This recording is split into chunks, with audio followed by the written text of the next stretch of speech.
마태복음 19장 16절로 22절의 말씀을 찾아봅니다. 교도갑니다. 어떤 사람이 주께 와서 이르되 선생님이여 내가 무슨 선한 일을 하여야 영생을 얻으리까?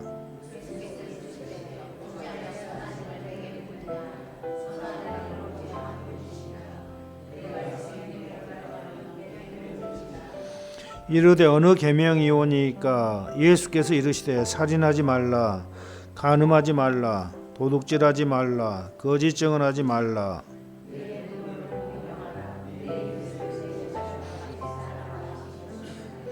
그 청년이 이르되 이 모든 것을 내가 지켰사온데 아직도 무엇이 부족하니까?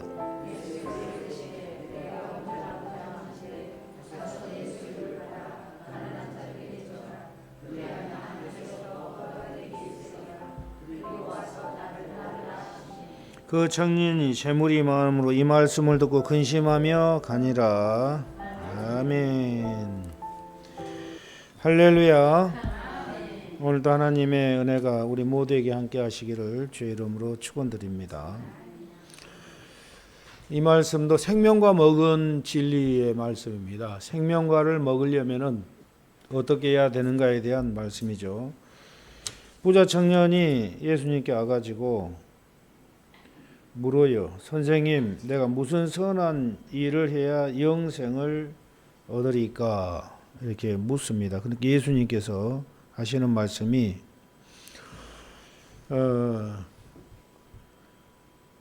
계명을 다 지키라는 거예요. 계명을.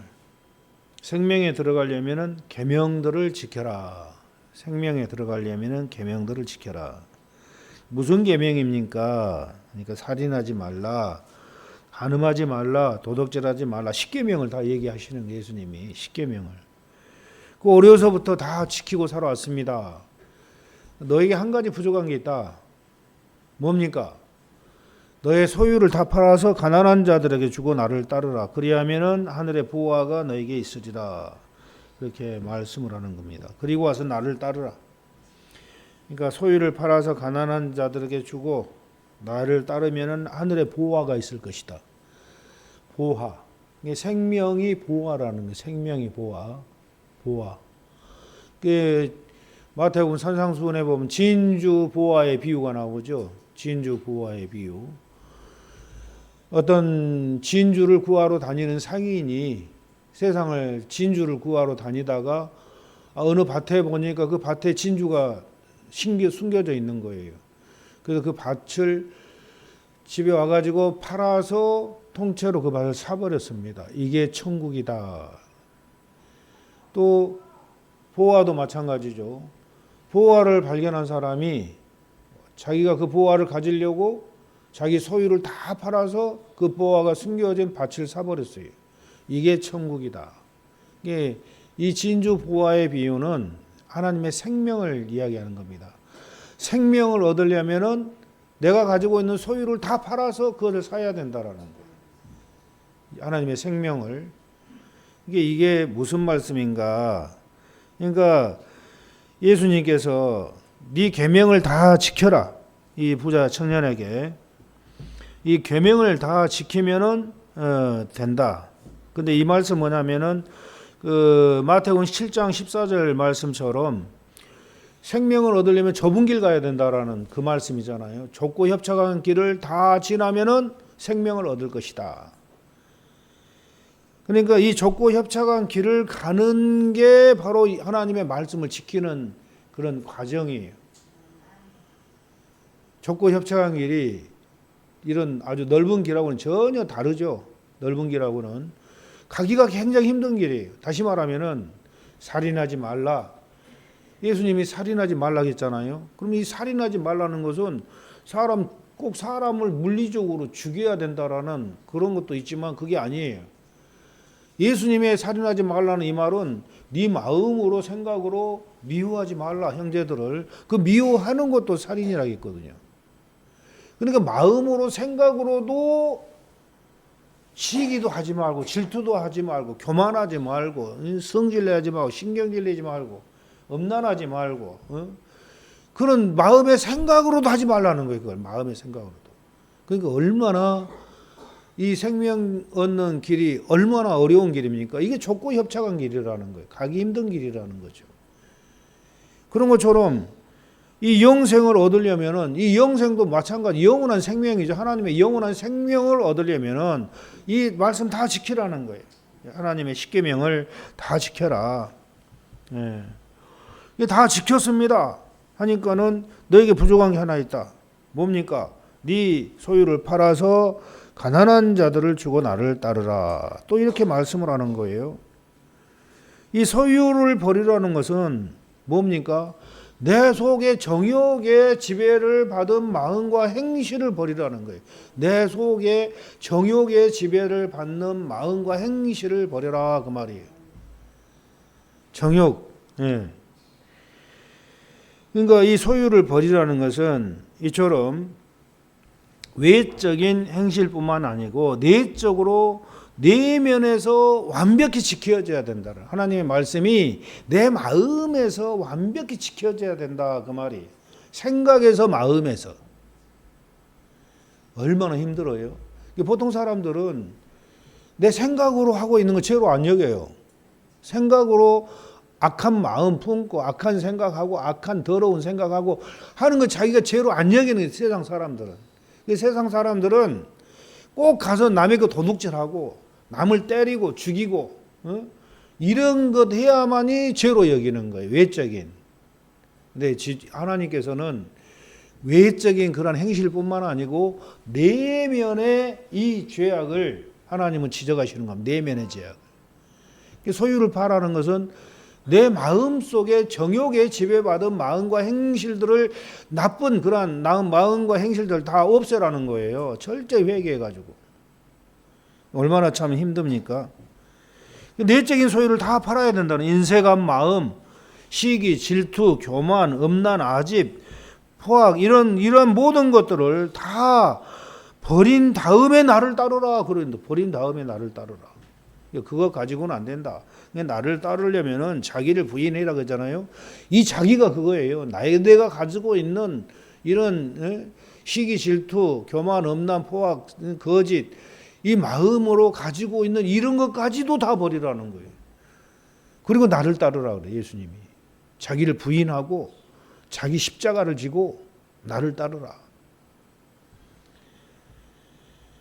그래서 이러한 말씀들은 범죄할 수 있는 기회가 주어질 때마다 점점 죄의 횟수를 줄이는 것이 소유를 파는 그런 행실이라는 거죠.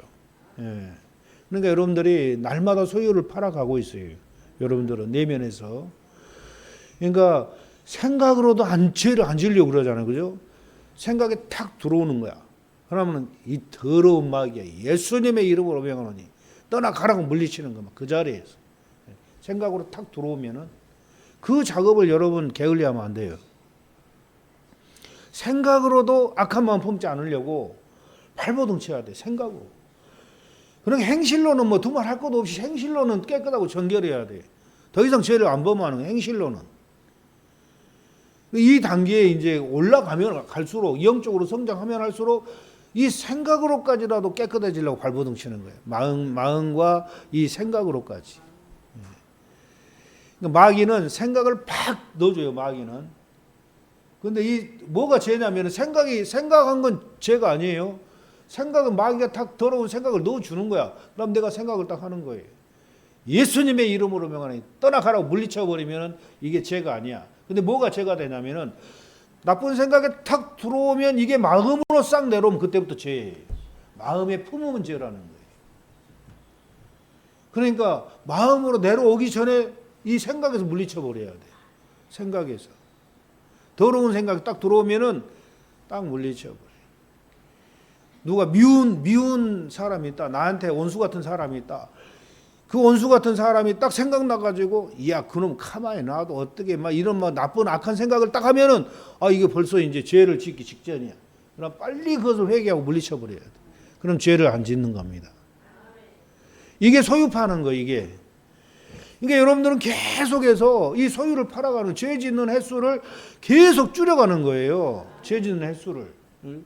그러니까 처음 예수님 믿을 때 10번 죄를 지었다면은 이런 신앙생활 하면서 철저한 참회생활, 회개생활 해 가면서 9번으로, 8번으로, 7번으로 점점점 죄 짓는 횟수를 줄여가는 거예요. 더 이상 범죄하지 않을 때까지 생각으로도. 그러면은 그때 7번 핏불에 예비하신 성결의 은총을 우리에게 딱 부어주시고 내 속에 죄의 성을 뿌리를 뽑아버리는 거예요. 뿌리를 뽑은 그 자리에 하나님의 생명이 들어와 버려요. 생명. 이게 생명과 먹는 그러한 진리라는 걸 지난 시간에도 우리가 공부를 했죠. 그래서 여러분, 중요한 것은 범죄할 수 있는 기회가 주어질 때마다 죄 짓는 횟수를 줄여가는 것이 소유를 파는 거다. 그런 다음에 예수님의 생명을 소유할 수 있다는 이 사실을 기억하시기 바랍니다. 그런 다음에 이게 생명과 먹는 그런 진리예요. 이 마태복음 19장의 부자 청년 이야기가. 그리고 또 이제 두 번째로는 베드로후서 1장 4절 찾아보시기 바랍니다. 생명과 먹는 진리의 말씀. 베드로후서 1장 4절.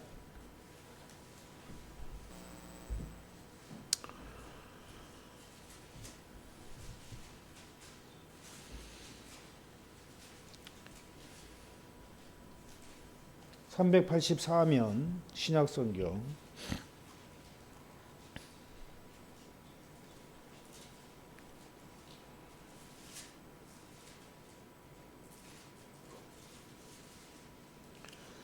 384면 신약성경 베드로후서 1장 4절.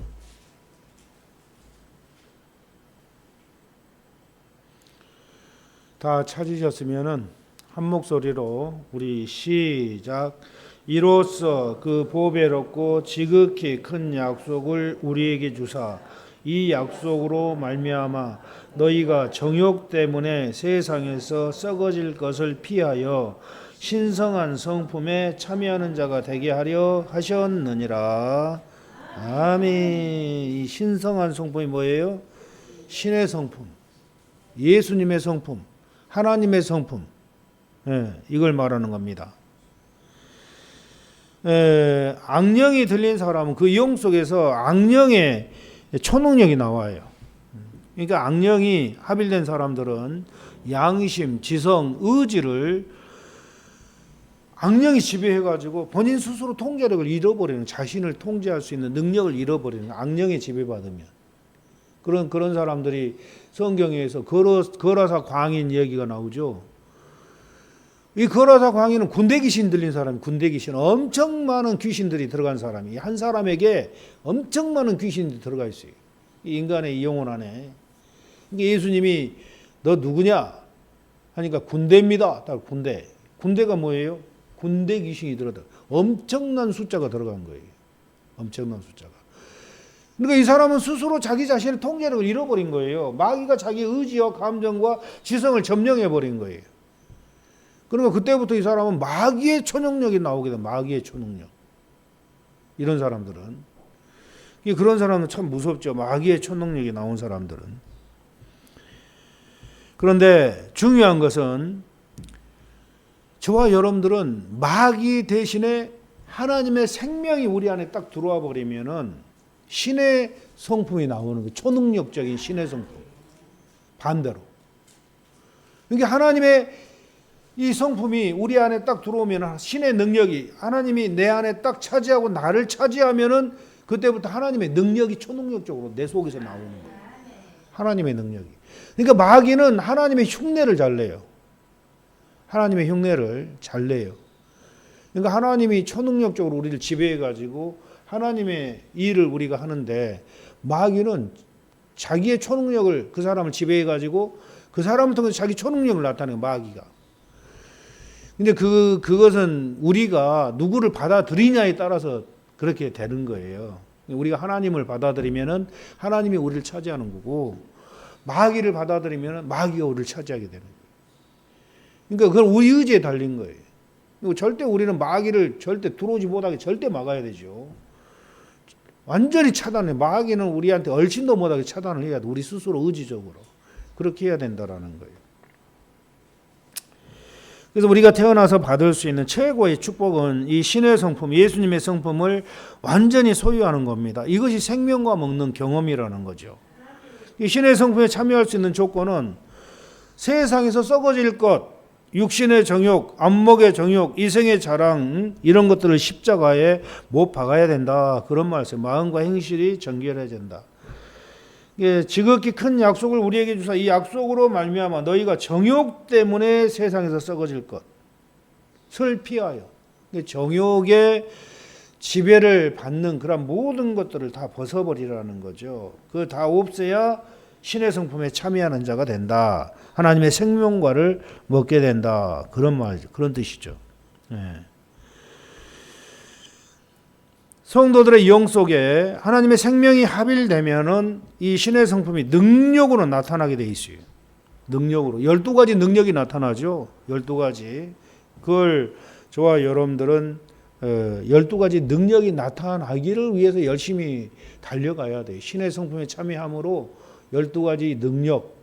그러니까 갈라디아서 5장 23절을 보면은 9가지 성령의 열매가 나와요.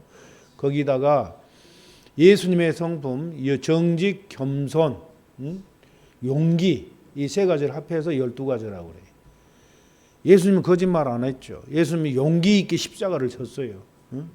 예수님은 그처럼 저와 여러분들을 위해서 엄청난 능력으로 우리를 구원하신 겁니다. 십자가의 희생을 하심으로 말미암아. 그래서 예수님의 성품이 12가지예요. 예수님이 우리 안에 딱 들어오면은, 완전히 생명으로 우리 안에 딱 들어오면은 초능력적으로 예수님의 성품이 나가요. 그게 이제 한마디로 하면 하나님의 사랑이죠, 사랑. 하나님의 속성이 사랑이잖아요. 나는 사랑이다. 근데 이 신의 성품에 딱 들어가면 하나님의 사랑이 초능력적으로 나가버리는 거예요. 하나님의 사랑이. 그래서 아무리 누가 건드려도 그냥 사랑만 하는 거예요. 예수님이 그랬잖아요. 자기를 십자가에 못 박아 죽이는 사람들을 향해서도 아버지여 저들을 용서해 달라고 그러는 사랑이에요. 몰라서 그런 거다가 어떡합니까? 그런 예수님을 본받은 사람이 누구예요? 스데반. 스데반 같은 경우도 예수님의 복음을 전하다가 이 사울에게 잡혀가지고 완전히 돌에 맞아 죽어가면서도 뭐라 한 거예요? 아버지, 저들이 몰라서 그런 거 어떡합니까? 용서해 달라고 기도하는 거예요. 그 마음에 하나님의 사랑이 있기 때문에 그런 얘기가 나오고 그런 기도가 나오는 거예요. 이 사랑이 있기 전에는 뭐가 나오는 거예요? 마귀의 초능력이 나오는 거예요. 죄악의 초능력. 누가 나를 조금만 건드려도 네가 뭔데 나한테 그래? 너나 잘하지. 이게 뭐예요? 마귀의 초능력이거든요. 너나 잘하지 왜 나한테 그러냐고. 예? 용서하지 못하고 품지 못하고 너나 잘해. 네가 뭔데 나한테 그래. 이게 마귀의 초능력으로 그냥 탁 나와버리잖아. 그죠?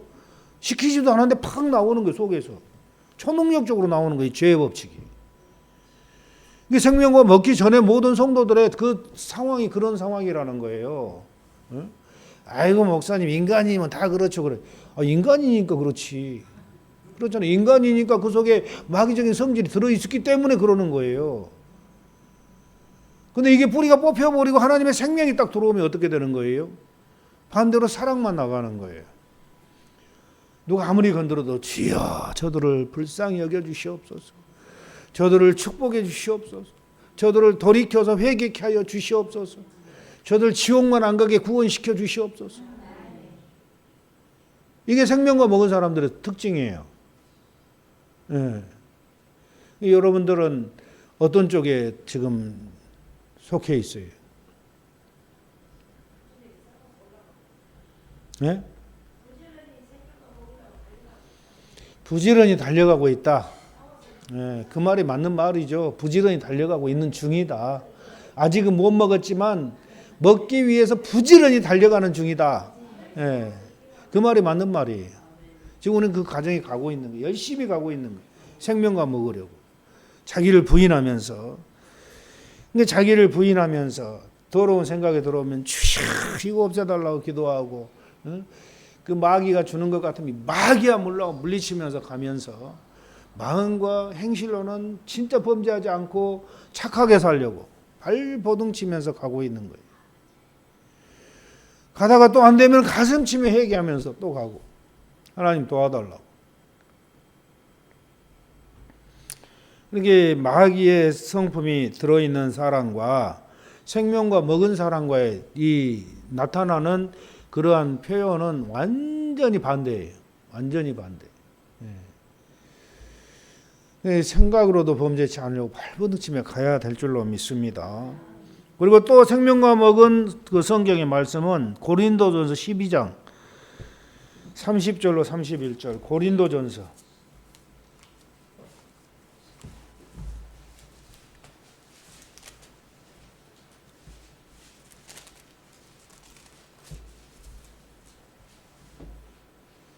279페이지 신학성경 고린도전서 12장 30절로 31절의 말씀 279페이지 신약성경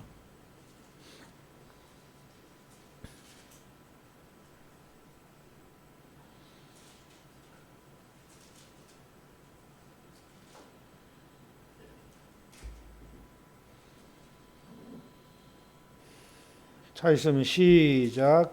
다 병 고치는 은사를 가진 자이겠냐? 다 방언을 말하는 자이겠느냐? 다 통역하는 자이겠느냐? 너희는 더욱 큰 은사를 사모하라.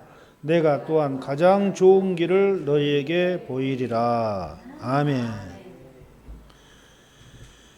하나님은 저와 여러분들 신앙생활하면서 많은 열매를 맺도록 하기 위해서 은사를 주셔요. 은사를.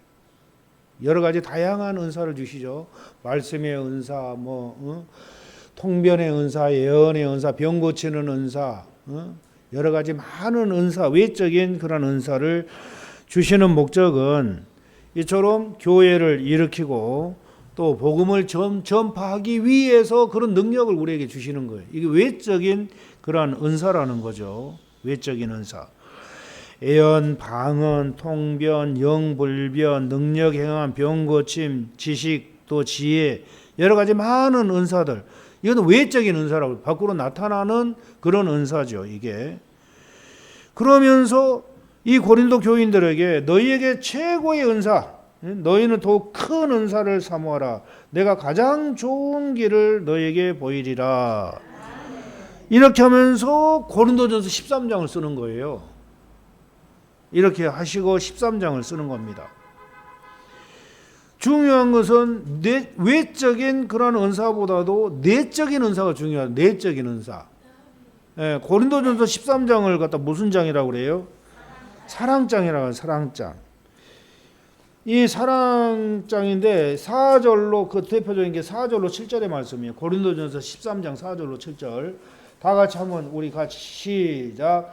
사랑은 오래 참고 사랑은 온유하며 시기하지 아니하며 사랑은 자랑하지 아니하며 교만하지 아니하며 무례히 행하지 아니하며 자기의 유익을 구하지 아니하며 성내지 아니하며 악한 것을 생각하지 아니하며 불의를 기뻐하지 아니하며 진리와 함께 기뻐하고 모든 것을 참으며 모든 것을 믿으며 모든 것을 바라며 모든 것을 견디느니라. 이게 사랑이라는 거예요.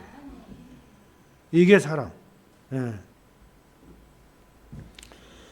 여러분 이 4절로 7절의 말씀 이 사랑에 대해서 한번 가만히 생각해 보면 나는 과연 이렇게 살 수 있을까?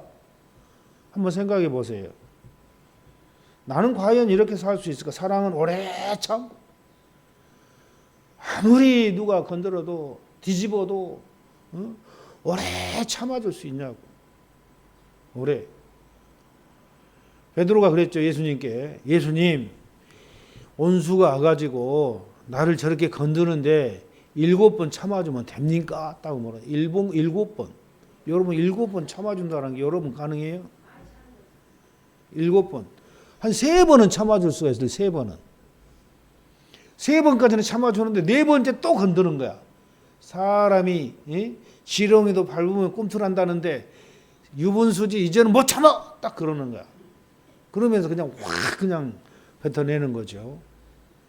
근데 베드로는 3번이 아니고 7번까지 참는 거야. 예수님 7번 참으면 됩니까? 그러니까 예수님 하시는 말씀은 7번뿐 아니라 70번씩 7번을 참으라는 거예요. 그럼 뭐예요? 77에 49, 490번은 꼭 490번만 참으라는 게 아니고 그냥 계속 참아줘 버리라는 거예요. 참아주는 거예요. 이게 오래 참는 거예요. 사랑은 오래 참고 온유하며 누가 아무리 건드려도 성질 내지 않고, 사랑은 성내지 않는다고 그랬거든요. 성내지 않고 무례히 행하지 않고, 다른 사람은 절대 무례하게 행치 않는 거예요. 툭툭 내뱉어가지고 상처 주고 막 그런 거 무례히 행하는 행동들이잖아요. 그 사랑의 사람은 절대 안 그런다라는 거죠. 무례히 행하지 않는다. 상대방에게 어떤 사람에게든 성내지 않고 신경질 짜증내지 않고 사람들에게 그냥 참아주고 그냥 그러는 거예요. 이게 바보같이 살라는 거, 다시 말하면은 세상에서 말하면은 바보같이 사는 게 여러분한테 이렇게 사는 게 바보지. 그래 안 그래요? 바보예요. 근데 주님은 이렇게 살라는 거예요. 이렇게 오래 참아주고, 밟아도 오래 참아주고, 밟아도 바보지. 그게 주님은 바보가 좋다라는 거예요. 이런 바보가. 이게 사랑의 초능력이 아니면은 결코 이렇게 살 수가 없다라는 겁니다. 사랑의 초능력이 아니면. 그러니까 사랑의 초능력에는 어떤 경우에 초능력이에요? 예수님의 생명이 내 안에 들어오지 않고서는 이렇게 못 산다라는 거예요. 예수님의 생명이, 그 생명과를 내가 먹지 않으면은, 생명이 합일에 이르지 아니하면은 결코 이 고린도전서 13장에 이 말씀을 실천할 수 없는 거예요. 그러니까 내가 생명과 먹었나 안 먹었나를 보려면은 내가 이렇게 사는가 안 사는가 이게 판단해보면 아는 거예요. 이 말씀 보고 판단해보면 아는 거예요. 근데 몇 개는 한 것 같아. 불의를 기뻐하지 않는다. 그럼 저도 불의를 기뻐하지 않아요. 몇 개는 할 것 같아. 진리와 함께 기뻐하고, 이 성경 말씀 보면서 기뻐해요. 모든 것을 참으며, 근데 이건 좀 안 된 것 같아. 모든 것을 믿으며, 이것도 나는 사람 다 믿지 말라고 하거든요. 사람 잘못 믿었다가는 요즘에는 보이시피싱 얼마나 많아요. 사람 사기치는 거. 사람 함부로 믿으면 안 돼. 모든 걸 참으며, 모든 걸 바라며, 모든 것을 견디느니라. 무례히 행치 않고, 자기 유익을 구하지 않고, 성내지 않고, 악한 것을 생각하지 않고, 시기하지 않고, 자랑하지 않고, 교만하지 않고, 오래 참고. 몇 개는 되는데 몇 개는 안 된다. 그럼 나는 아직 생명과를 못 먹은 거예요. 아직. 여러분 중에 이거 다 된 사람은 생명과 먹은 사람이에요. 다 된 사람. 그래서 외적인 은사가 아무리 풍부하고 큰 구제와 동정을 베풀었어도 이런 경험이 아직 없다면은 아직 생명과는 먹지 못했다라는 거예요. 예수 믿고 구원은 받았어도 아직 몸과 마음과 행실이 정결하게 되지 않았다, 그런 말이에요. 그래서 정결하게 되기 위해서 좁은 길 가고 있는 중이다, 이렇게 표현하면 제일 맞는 그런 말씀입니다. 광야 성도는 이 사랑의 은사는 불가능합니다. 우리 영 속에 마귀 성질, 죄의 성이 뿌리 박혀 있는 이상에는 불가능하다라는 거죠. 광야 연단 다 마치고 영적으로 생명이 연합된, 합일된 성도들은 가능하다라는 거죠. 이게 바로 이 생명이 연합된, 생명이 합일에 이르는 이 성도들을 갖다가 성결의 은총을 받은 사람이다, 이렇게 표현하는 거예요. 그리고 예수님의 생명이 초능력으로 밀어주기 때문에 가능한 거, 이게.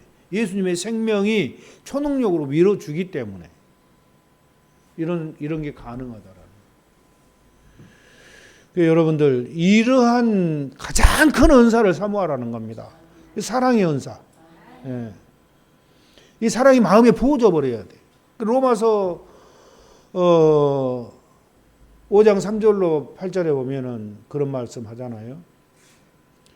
우리가 환난 중에도 즐거워하나니 그래서 환난 중에도 즐거워한다. 이 환난이라는 거 예수님 믿는 것 때문에 당하는 여러 가지 어려운 환난 풍파를 얘기하죠. 그런 환난이 몰려와도 즐거워한다라는 거예요. 왜 즐거워하냐? 그런 거 다 받고 나면 하나님의 사랑이 들어온다라고 약속했기 때문에 즐거워한다라는 거예요. 이 환난 중에도 즐거워한다. 환난은 인내를. 이 환난이 왔을 때 참아내는 게 인내죠. 범죄할 수밖에 없는 환경 속에서 참아내는 거예요. 환난은 인내를, 인내는 연단을 그랬죠. 인내할 때 연단 받아가지고 마음과 행실이 정결해져 가는 거예요. 환난은 인내를, 인내는 연단을, 연단은 소망을. 이게 연단 다 받고 나면 소망이 생긴다는 거예요. 이 소망은 어떤 소망이냐? 하나님의 사랑이 우리 마음에 부어진 바 됨이니 그랬어요. 성령 하나님으로 인해 가지고 그 인내와 연단을 다 받아 마치고 나니까 소망이 생기는데 우리에게 주신 성령으로 말미암아 하나님의 사랑이 우리 마음에 부어진다. 이게 로마서 3장 5절로 8절의 말씀이죠. 그 사랑이 마음에 부어져 버려야 돼요. 이게 생명과 먹는 그런 진리라는 거죠. 이 말씀도. 예. 그러니까 사랑이 부어지니까 그냥 하나님의 사랑만 나오는 거예요. 하나님의 사랑만. 하나님의 성품만 나오는 거예요. 지혜롭게. 범죄하지 않고 지혜롭게 하나님의 사랑만 그냥 실천하는 거예요. 원수도 다 사랑해주고 용서해주고. 예. 근데 죄를 사랑하진 않아요. 이런 사람은 절대 죄를 사랑하지 않아요. 죄는 아주 미워해요. 죄는. 마귀도 미워해요. 근데 생명과 먹었다고 해서 죄를 사랑하고 막 그런 건 아니에요. 죄는 철저하게 구별하는 거예요. 철저하게 끊어버리는 거예요.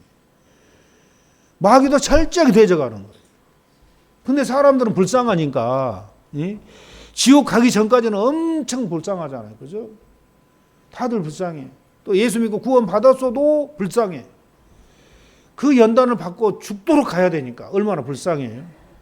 그러니까 다 불쌍히 여겨주는 거예요. 모든 사람을 다 불쌍히 여겨주는 거예요. 이 생명과 먹으면 사랑이 들어온 사람들. 완전히 신의 성품에 참여한 사람들이죠. 예수님의 성품으로 완전히 변화된 사람들. 이런 사람들이 휴거되는 성도예요. 이런 사람들이. 그걸 우리가 잘 알아야 돼요.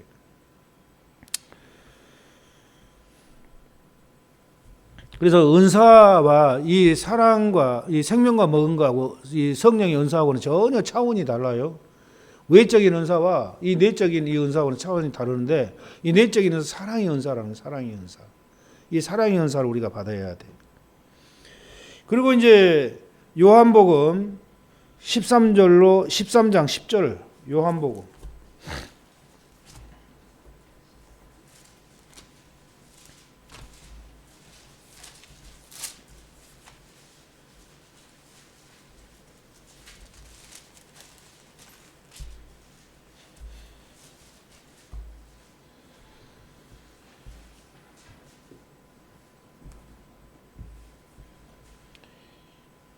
신약성경 170면 시작. 예수께서 이르시되 이미 목욕한 자는 발밖에 씻을 필요가 없느니라. 온몸이 깨끗하니라. 너희가 깨끗하다 하나 다는 아니니라 하시니. 그러니까 예수님이 최후 만찬장에서 세수대에다가 물을 떠다 놓고 제자들의 발을 일일이 하나씩 씻겨주는 거예요. 제자들의 발을. 그러니까 베드로가 볼 때 너무 황송하잖아요. 그죠? 스승이 그것도 뭐 하나님이신 메시아가 내 발을 씻겨준다니 그걸 내가 어떻게 감당할 수 있겠어요? 예수님이 제가 예수님의 발을 씻겨드려야지 어떻게 예수님이 우리들의 발을 씻깁니까? 예? 이건 안 됩니다. 딱 그러는 거야. 그러니까 예수님이 하시는 말씀이 내가 너를 씻기지 아니하면 너는 나와 상관이 없다. 딱 그래버리는 거야. 그러니까 베드로가 깜짝 놀라 상관이 없다는 말에 놀래갖고 그렇다면 머리끝까지 발끝에 다 씻겨달라. 욕심이 또 많아가지고. 근데 예수님이 너희들은 다 씻기고 이제 발만 씻기면 된다. 마지막으로 그 말이에요. 예? 이 내용은 예수님께서 3년 동안 이 제자들을 12명 제자들을 택해 가지고 3년 동안 데리고 다니면서 3년 동안 이 영혼들을 시켜낸 네면을 갖다가 3년 동안 데리고 다니면서 영성 훈련을 시킨 거예요. 데리고 다니면서 같이 동고동락하면서 3년 동안. 그러니까 다른 어떤 사람하고는 비교할 수가 없는 거죠. 하나님이신 그분이 직접 데리고 다니면서 시키는 거예요. 직접 데리고 훈련시키는 거, 훈련을. 딱 3년 마지막에 이제 이 사건은 마지막에 있는 그런 사건이죠. 다 시키고 나서 이제 딱 조금 남은 거예요. 조금만 더 시키면 되는데 뭘 시켜야 되냐면은 예수님이 십자가에 딱 돌아가셔 버리니까 이 사람들 어떻게 돼 버린 거예요? 십자가에 돌아가시니까 자기들의 소유가 몽땅 다 없어져 버린 거예요. 자기들 제자들의 소유는 뭐예요? 예수님이에요. 예수님 잃어버리면 다 잃어버린 이 사람들은. 이미 다 버렸는데 예수님 한 분만이면 됩니다. 딱 이런 식으로 예수님만 쫄쫄쫄 따라다녔거든. 근데 예수님이 딱 십자가에 죽어버리니까 제자들은 완전히 실망해버리죠. 이제는 망했구나. 망했다. 그러니까 예수님에 대해 잘못 생각한 이 사람들은 세상 왕으로 오신 예수님으로 생각한 거야. 근데 예수님은 이 땅에 오셨을 때 세상 왕으로 온 게 아니에요. 인류를 구원하시는 메시아로 오신 거예요. 인류를 구원하러 오신. 그걸 제자들은 깜빡 잊고, 야, 예수님이 이스라엘 왕이 되면은 나는 자의적, 너는 우의적, 너는 장관, 너는 전부 다 자기들 스스로 딱 정해놓고 있는데 예수님 딱 죽어버리니까 이게 몽땅 다 날아가면 자기들의 소유가. 그러면서 예수님이 십자가에 달려 돌아가시면서 그들의 모든 소유가 싹 없어져 버린 거야. 세상 욕심이 다 없어져 버린 거야. 이미 3년 동안 따라다니면서 모든 거 다 버렸잖아요. 자기 소유를 다 버렸어, 제자들은. 그리고 마지막 발만 씻는다는 이게 뭐냐면은 예수님을 마지막으로 다 그냥 버리는 소유가 완전히 없어지는. 그러니까 예수님까지 마지막 소유였는데 예수님까지 싹 없어져 버린 거야, 제자들에게. 그러니까 완전히 비고 빈 마음이 돼버린 거예요. 아무것도 이제 가진 게 없어, 이 사람들은. 다 비웠어. 다 비웠어. 그런데 이 사람들은 이제 언제 이 사람들은 예수님의 생명을 얻냐면은 그 사도행전 2장에 보면은 마가의 다락방에서 오순절날 성령 강림의 역사가 나타나요. 그때 120명이 모여가지고 간절히 기도하고 있는데 그때 12명에게 하나님의 생명이 합일에 이르는 놀라운 역사가 거기서 나타나는 거예요. 불덩어리, 동그란 불덩어리, 축구공만한 불덩어리들이 가룟 유다 빼놓고, 가룟 유다는 거기 빠지는 거예요. 이제 도망갔으니까. 예수님 팔고 도망갔으니까. 축구공만한 불덩어리들이 11명의 제자 머리 위에 딱 그날 오순절날 성령이 막 불이 혈같이 갈라지는 이러한 엄청난 환경 속에서 축구공만한 불덩어리가 딱 하나씩 있는 거예요. 12명의 120명 중에 12명만. 누구? 한 사람은 누구? 성모 마리아. 성모 마리아와 그 12명의 가룟 유다 빼고 마태가 들어갔잖아요. 12명, 13명이지. 그러니까 13명 머리 위에 성령이 불덩어리가 있어가지고 쑥 그 사람들로 들어가. 그 사람들에게만. 나머지 사람들은 같이 120명이 기도했는데 나머지 사람들은 성령의 충만한 은사를 받은 거, 은혜를 받은 거예요. 근데 이 12명에게만 하나님의 생명이 들어간 생명이. 그리고 작은 예수 12명을 만들어내는 예수님이. 작은 예수 12명. 그리고 예수님은 부활 승천해 가버리죠. 이 작은 12사도가 예수님 대신 이 땅에서 남아서 전 세계로 흩어져 가지고 예수님의 복음을 전하는 거예요. 예수님 대신. 그러니까 예수님이 하신 그 일을 그대로 이 12명이 하는 겁니다. 어떻게? 예수님의 생명이 들어와 있기 때문에. 생명의 초능력에 의해서 그들은 결국은 12명 전부 다 순교의 제물로 다 바쳐지잖아요. 예수님의 12제는 다 순교자들이에요.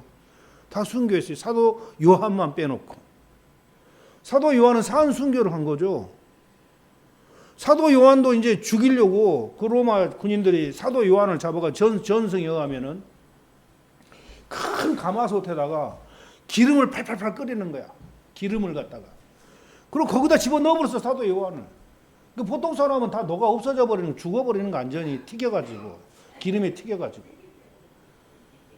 완전히 튀김 요리가 돼버릴 뻔했는데, 사도 요한을 기름 속에 딱 집어넣으니까 아주 기적적으로 하나도 안 상하는 거예요. 그래 다시 꺼내서 보니까 멀쩡한 거야. 하나도 뭐 뛴 데도 없고. 반모섬으로 유배를 시켜보는 거야. 반모섬으로. 그래 반모섬에서 사도 요한이 예수님을 만나가지고 계시록을 쓴 그런 기록이 바로 요한계시록. 전부 다 이런 순교를 한 거예요. 나머지는 다 순교했어요. 도마 같은 경우는 인도에 와가지고 복음 전하다가 인도에서 순교자가 된 거고. 그렇기 때문에 예수님께서는 작은 예수 12명을 딱 만들어낸 겁니다. 신의 성품에 참여하게 해가지고.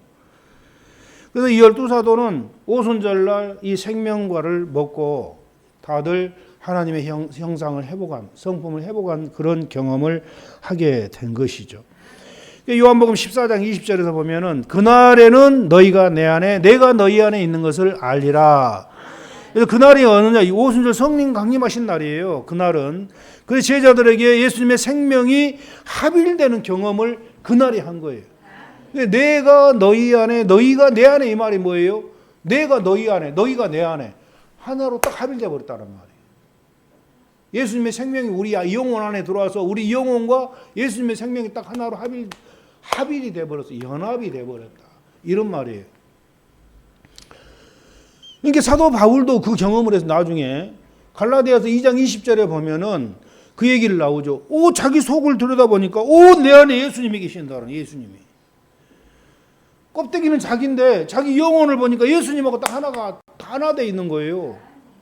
이제는 네 껍데기는 내가 사는 것은 내가 나를 위해 산 것이 아니고 나를 위해서 십자가에 죽어주신 예수 그리스도를 위해서 산다. 딱 이렇게 얘기를 하는 거예요. 근데 사도 바울도 그 경지에 들어간 거예요. 그래서 로마서를 기록한 겁니다. 이게 신인 합일의 그러한 경지라는 거죠. 신인 합일. 내가 너희 안에, 너희가 내 안에 거하라. 이 신인 합일의 온전한 경지에 들어가도록 이끄시고자 하는 것이었고, 제자들은 마가의 다락방에서 오순절날 그 경험을 하게 되었던 겁니다. 근데 불행하게도 가룟 유다는 아주 그냥 악령이 내줄 합일되고 만 거예요. 여러분 얼마나 참 불행한 거예요. 그 11제자는 예수님의 생명의 합일에 이르렀지만 가룟 유다는 반대로 악령이 합일돼 버렸어요. 악령이. 완전히 버림받아 버렸죠. 가룟 유다는. 그래서 우리가 이 생명과 먹는 이체를 깨닫는 것이 중요한 것이 아니라 중요한 것은 이 말씀을 우리가 듣고 얼마나 우리 자신을 얼마나 씻느냐 씻지 않느냐가 중요하다라는 거예요. 이 말씀을 듣고 정말 얼마나 나를 비우고 씻어내고 이게 중요한 거지. 이 말씀 깨닫고 그대로 읽는 게 중요한 게 아니라는 거예요. 깨달았으면 그때부터 날마다 내 마음을 비우려고 발버둥 쳐야 돼. 발버둥. 예. 날마다 순간순간 생각으로도 이런 열심이 있어야 되는, 이런 열심이. 아멘. 이 생명과 먹는 것은 거저 안 줘요. 거저 준다면 얼마나 좋겠어요. 그죠? 아주 룰루랄라고 가는 거지. 거저 준다면은. 믿음으로 준다면은. 그게 아니라는 거예요. 그러니까 예수님이 오직했으면은 너희들 나를 따라오려면은 자기 부인하고 자기 십자가 가지고 나를 따라와라. 그렇지 않으면 못 따라온다. 그렇게 말씀하신 거예요. 자기를 부인하라는 거예요. 네가 네 속에 있는 죄성대로 지배받지 말고 그거 그대로 하지 말고 내 말씀, 성경의 말씀대로 나를 믿고 따라와라. 그 말씀 실천하면서. 그 말이 자기 부인하는 말이.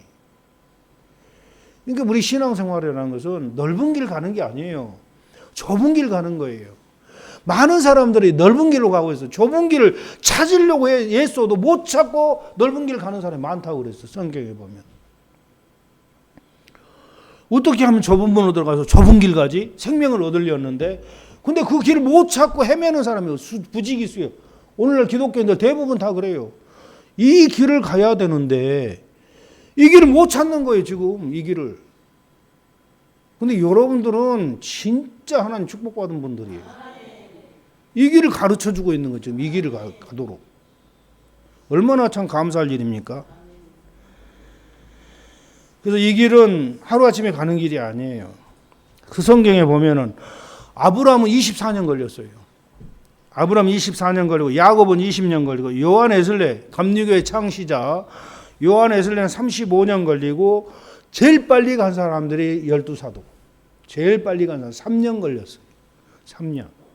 이 진리를 알고부터. 그래서 자기 소유를 다 버리고 자기 자신을 씻은 다음에 광야 연단 마치고 첫 번째 익은 열매들 그들이 바로 이 생명과 먹은 성도들이다. 아멘. 이제 이해가 되시죠? 이 생명과 먹은 경험에 대해서 네 번째 강의를 하고 네 번째 강의. 그래도 이해가 안 된다면 앞으로 계속 이 이야기 반복할 거예요. 계속해서. 다음 이제 요한계시록 그 2장 이거 에베소 2장 7절의 말씀이고 에베소 교회 사장이 하시는 말씀. 계시록 2장 7절의 말씀. 근데 이제 그 다음부터는 이 일곱 교회에 주신 그 약속의 축복의 말씀은 거의 똑같은 말씀이에요. 표현만 다 다른 것을 다르게 표현할 뿐이에요. 근데 이 똑같은 공통적인 말씀이라는 거죠. 근데 그걸 여러 가지 말씀 다 듣고 종합해 보면은 딱 정해져 버리는 거잖아요. 아, 이제 성경을 인지 알았다. 예? 창세기에서 잃어버린 생명과 계시록에 보니까 그 창세기에서 잃었잖아. 마귀한테 유혹 받아가지고 잃어버렸잖아요. 생명과를. 그래서 선악과 따먹고 쫓겨났다가 이 고생하는 사람들에게 너희들이 생명과 먹으려면은 이기고 와라 그래.